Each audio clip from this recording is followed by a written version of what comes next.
ये कहानी सिर्फ सुनी नहीं जाती, महसूस की जाती है। यहाँ सबूत भी बोलते हैं और खामोशी भी कत्ल करती है। सो गाइस, मैं हरीश और ये है जुल्मिस्तान, जहाँ सच का चेहरा कभी साफ नहीं होता पर हर राज का वक्त आता है। बात शुरू होती है 16 मई 2008 को नोएडा सेक्टर 25 का एक आम सा सुबह। लेकिन उस सुबह में कुछ ऐसा हुआ जिसने पूरा देश को हिलाकर रख डाला।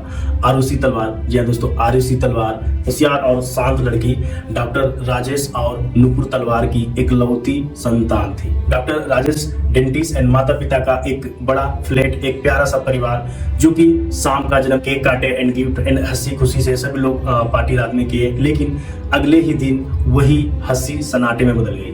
मतलब कि अगर जो आप ये सोचो कि आपने रात में पार्टी किया, एंजॉय किया एंड अगले ही दिन वो चीजें आपके एक मतलब कि दुख में बदल जाए तो आप पे क्या बीतेगा। सुबह 6 बजे नुपुर उठता है और आरुषि के कमरे के दरवाजा खोलता है और कमरा अंदर से बंद नहीं था। एंड जैसे ही दरवाजा खोला तो अंदर देखा तो आरुषि का मृत शरीर पड़ा हुआ था, यानी कि आरुषि वाज डेड एंड उसकी गर्दन कटी हुई थी। घर के नौकर हेमराज का कोई पता नहीं था। वो 45 साल का नेपाली आदमी था, सालों से तलवार परिवार के साथ काम कर रहा था। जब पुलिस मीडिया आया एंड आपने जल्दी जल्दी फोटो एंड वीडियोग्राफी करने लगा तो वहाँ पे हेमराज मिसिंग था। तो सभी लोगों ने सोचा कि जो नौकर है, यानी कि तलवार परिवार के जो नौकर है हेमराज, एंड उसी ने ये मर्डर किया है। सभी को डाउट हो गया कि ये जो हत्यारा है इसका ये हेमराज ही है। पर कहानी यही खत्म नहीं होती। लेकिन अगले ही दिन एक और बॉडी मिली घर के छत पर। जैसे घर के छत पर लोगों ने इधर उधर छानबीन किया तो छत पे चढ़ा तो वहां पे देखा वो हेमराज का ही लाश था। अब यहाँ पे सवाल उठता है कि जब हेमराज का लाश यहाँ पे है तो फिर आरुषि तलवार को किसने मारा। तो इस चीज को शुरुआत में जो नोएडा के पुलिस थे वो हल्के में लिया, क्राइम सीन को सुरक्षित नहीं रखा। जैसे कि मतलब कि जैसे ही इस इंसिडेंट को हुआ तो लोगों ने आना जाना शुरू किया, फॉरेंसिक टीम पहले आना चाहिए लेकिन पर उसने नहीं आया। एंड जैसे ही अपने थे जो लोगों ने मतलब कि आना जाना शुरू कर दिया। एंड दूसरी चीज कि जो भी प्रूफ था या फिर जो भी एविडेंस बोले तो हर एक चीज पे लोगों ने जैसे तैसे अंदर गया तो इस चीज को ध्यान में नहीं रखा। इसलिए जो अपना फिंगरप्रिंट था या फिर फॉरेंसिक टीम जो चीजें कलेक्ट करना चाह रही थी वो चीजें कलेक्ट नहीं कर पाया। एंड दूसरी चीज, छत का दरवाजा पहले ही क्यों नहीं खोला गया, सवाल ये भी उठता है।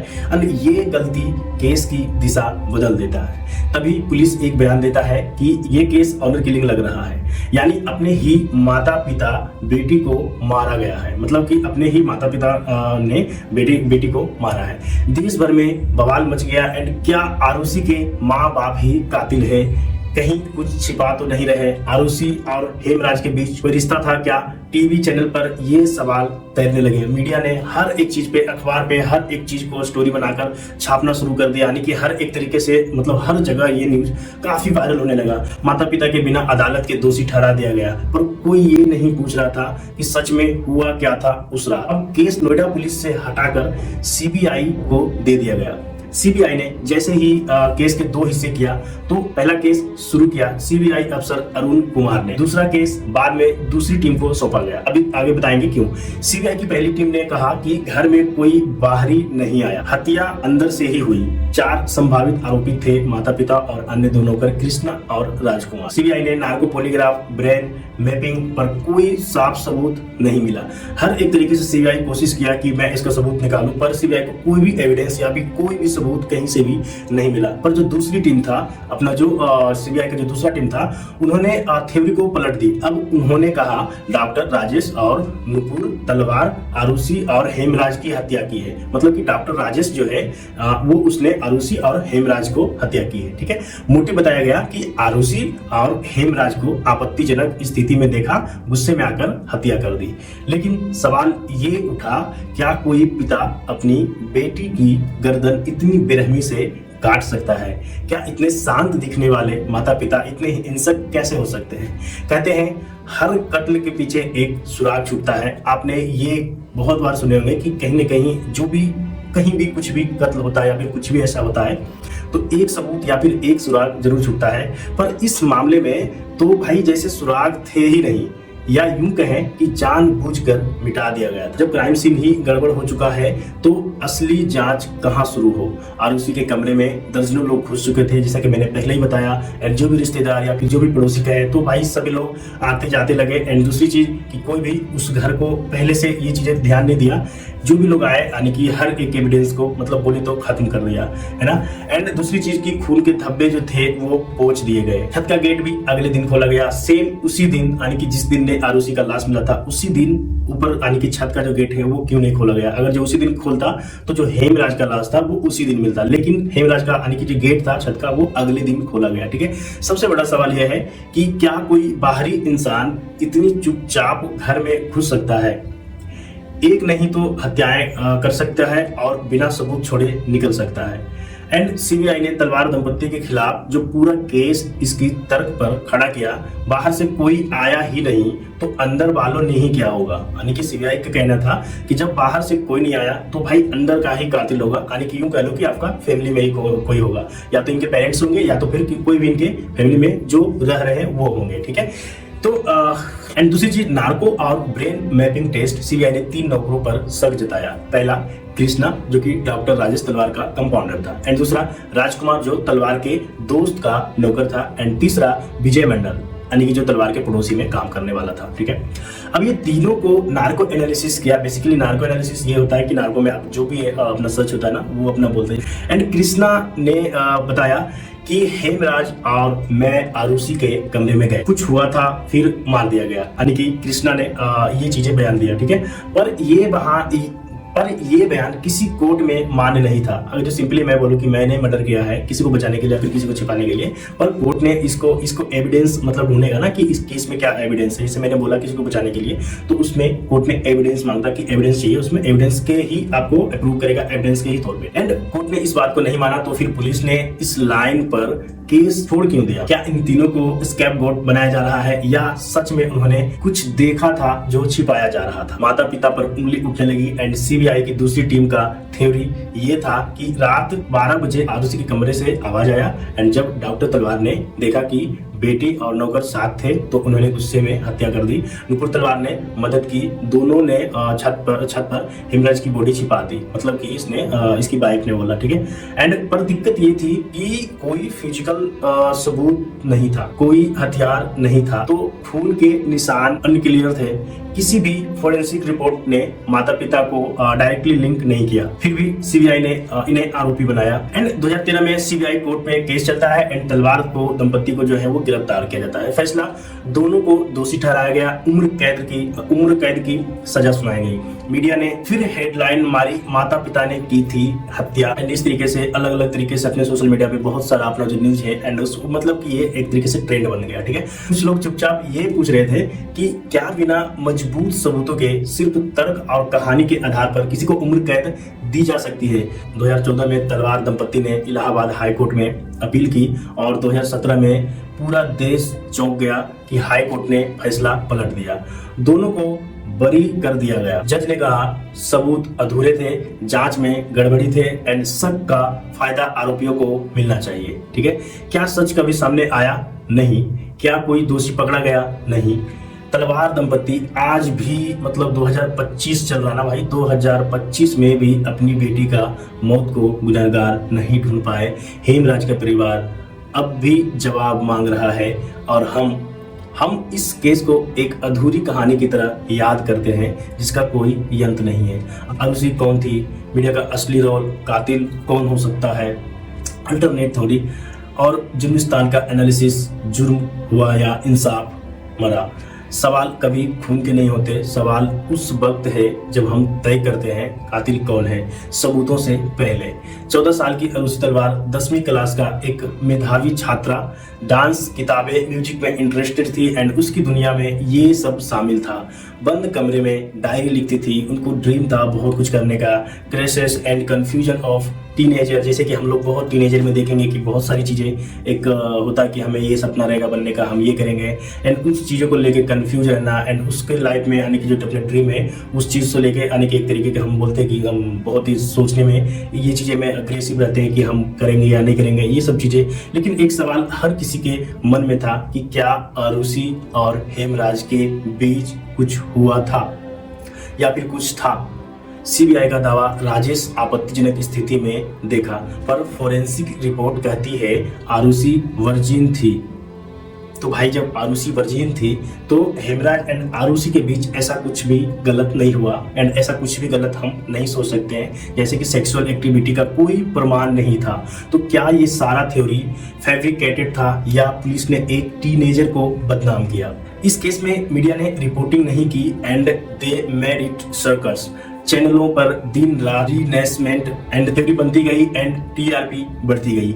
हेमराज को भी बदनाम किया गया बिना किसी सेल्फ डिफेंस के जगह दिए।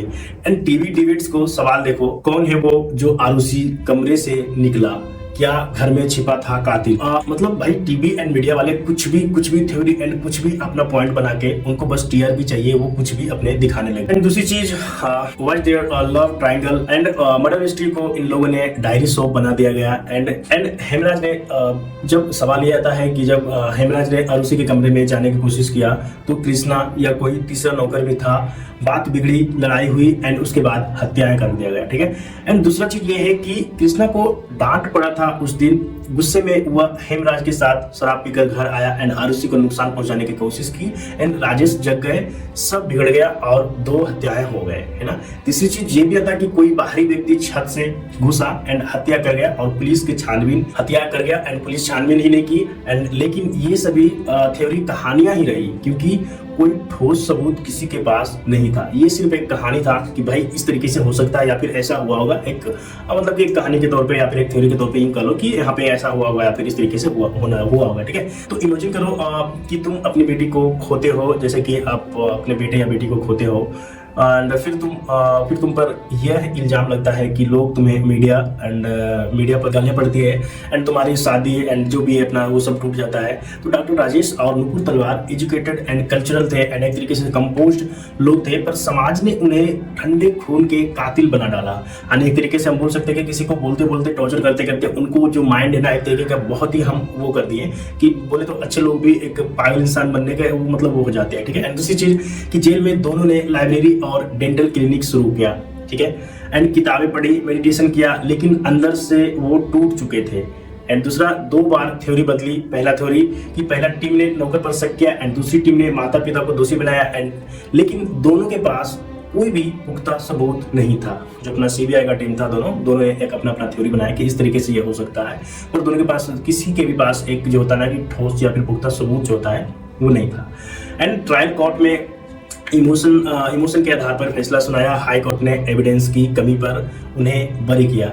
एक तरीके के बोल सकते हैं कि जब भी हाई कोर्ट में कोई खास या फिर कोई पुख्ता सबूत नहीं रहेगा तो वो कुछ दिन के लिए जेल में रह सकते हैं, फिर उसके बाद वो मतलब कि बाहर आ सकते हैं या फिर निकल सकते हैं। ठीक है।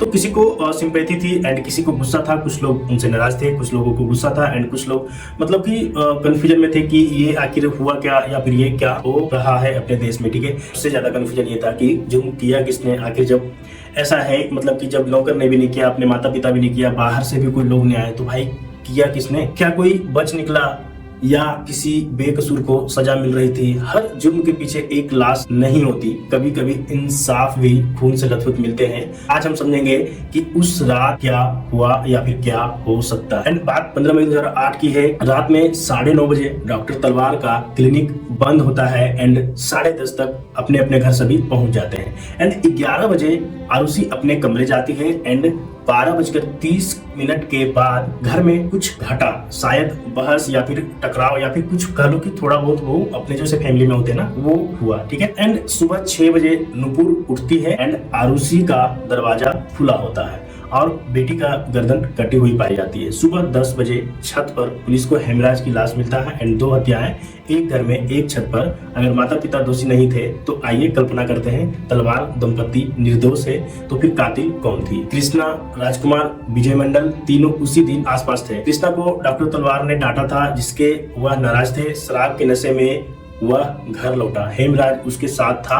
आरुषि का कमरा खुला था या खुलवाया गया, अंदर क्या हुआ कोई नहीं जानता, पर लड़की चिल्लाई नहीं। क्वेश्चन ये उठता है कि क्या हेमराज ने रोका और खुद को मारा गया? क्या हत्या के बाद कृष्णा ने बॉडीज को पोजीशन में रखा? पर इससे एक नई उलझन सामने आती है। अगर नौकरों ने मारा तो छत का दरवाजा किसने बंद किया और वो चाबी कैसे मिली तलवार के पास? अब सोचो, अगर वाकई तलवार दंपति ने देखा हो कुछ गलत, क्या वो इतने शांत दिमाग से 2 हत्याएं कर सकते हैं? या फिर बिना किसी चीख, बिना किसी पड़ोस के भनक के फिर 100 के छत पर कैसे ले गए और हेमराज को क्यों मारा? अगर सिर्फ बेटी पर गुस्सा था तो इस थ्योरी में भावना है पर लॉजिक कम। जब जांच कमजोर हो, जब क्राइम सीन बर्बाद हो, जब मीडिया हवा बना दे, तब सिर्फ कहानियां बचती है और ये केस सिर्फ कहानियां बनकर ही रह गया। एंड एक और अनदेखा एंगल, सीढ़ियों वाला सच। छत की जो सीढ़ी था एंड खून के जो धब्बे थे, छत का दरवाजा अंदर से बंद था और चाबी डॉक्टर तलवार के